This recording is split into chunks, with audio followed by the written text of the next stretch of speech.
Hello, friends. This is Dave Hurwitz, executive editor at ClassicsToday.com, here with reference recordings. Now, some of you have asked what happened to reference recordings since I started doing the greatest recordings ever. Well, they're still out there, and I'm going to still work my way through them when they happen along, as one just did. Actually, it's an album, and it's a reference to end all references in its repertoire. I've told you why it's difficult to come up with reference recordings for chamber music, just as the greatest recordings ever. It's difficult because it's a subset of a subset, and it's much harder to make the point that there's some sort of consensus about what the reference or the best or whatever is. But there are exceptions, and this is one of them. And it's rather interesting as to why it's an exception. I always love this part because it tells you why the recording is unique. Well, this has just been released by Sony Classical, the Schoenberg String Quartets with the Juilliard String Quartet. Why is this a reference? Well, first of all, because there are only so many sets of the complete Schoenberg String Quartet. Second of all, because nobody really likes the Schoenberg String Quartets. So the people who do like them, there tends to be it's easy to still see what the consensus pick is going to be. But the real reason is because this particular box contains two complete Schoenberg Quartet cycles.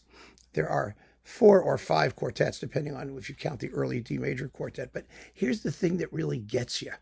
It's really amazing, is that the Juilliard Quartet has had, I would call it a monopoly on these works, because there was the La Salle Quartet, the Ardides, and other sort of quartets that specialized in the modern repertoire particularly.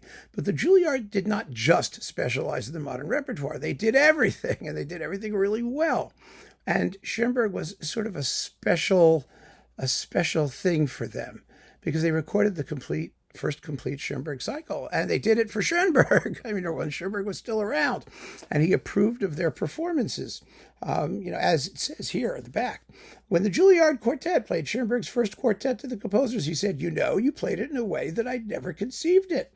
But he smiled and continued, you play it so wonderfully this way, and I like it. I want you to continue playing it this way. They are really remarkable in music, which is extremely difficult and challenging. But the cool thing about having the Schoenberg quartets all in a clump, all 4 of them, is that you hear his evolution from work to work to work. And that helps. That helps get through the later ones when you understand what he was shooting for and how he was doing it.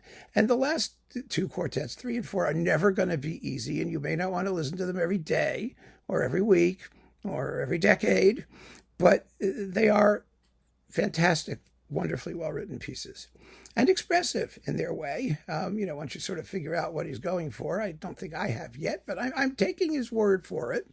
And I love these performances. It's just great quartet playing.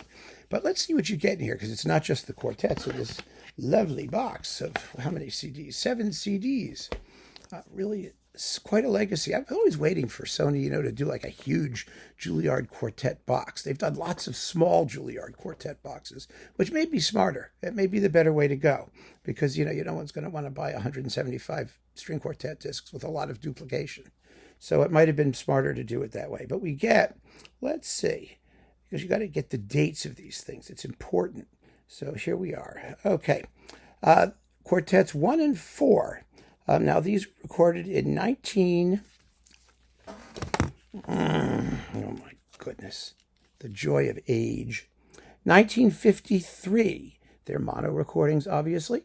And then numbers 2 and 3 with Uta Graf, the soprano, because remember, number 2 is for soprano and string quartet, which is fascinating. It's really a cool work.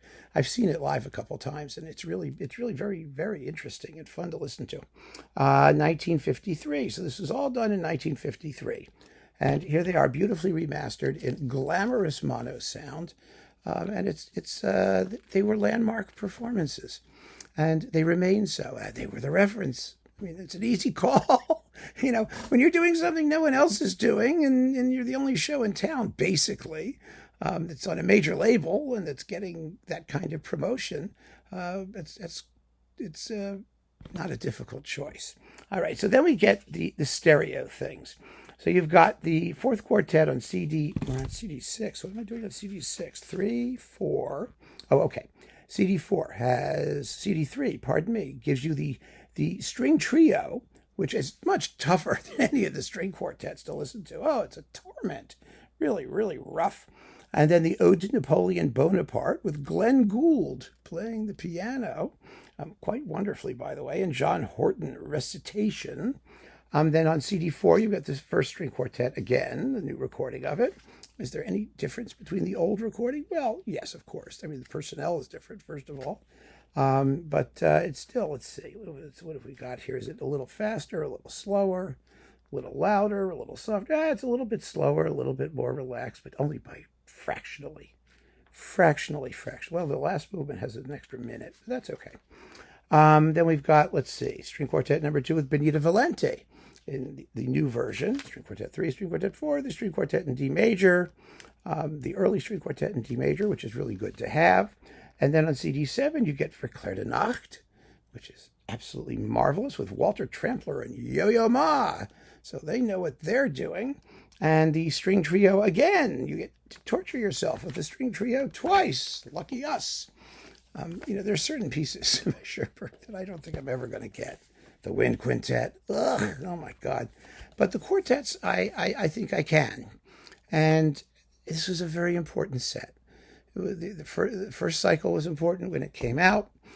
Collectors, really, you have to ask ourselves the question, do we owe it to ourselves or to Western culture or to the aesthetic values that we purport to uphold to actually purchase music that we're seldom going to hear and that most people can't stand and that probably most of us aren't going to be particularly thrilled about anyway, at least some of it?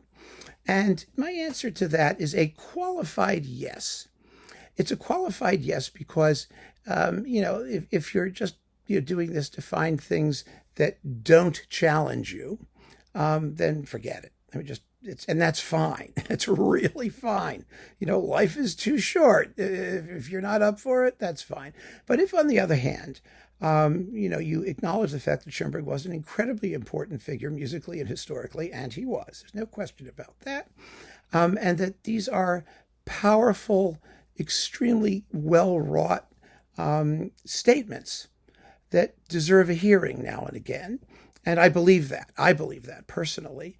Then, yeah, sure, give it a throw. It's not that expensive. You've got it forever. You never have to get anyone else.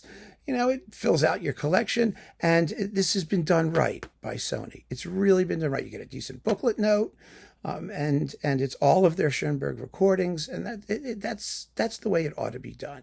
Because for the people who care, however few there may be, you want to see that the label cares enough too, to do the job correctly, to make sure that the collection is well mastered, well presented, that it's complete, that it does all the right things for all the right reasons, because the music deserves the attention and the care, and the care has been lavished. So I think we should lavish the care with our attention as well, at least once in a while. You take your time. You have all your whole life. Try and listen to these things. I'm still working on them.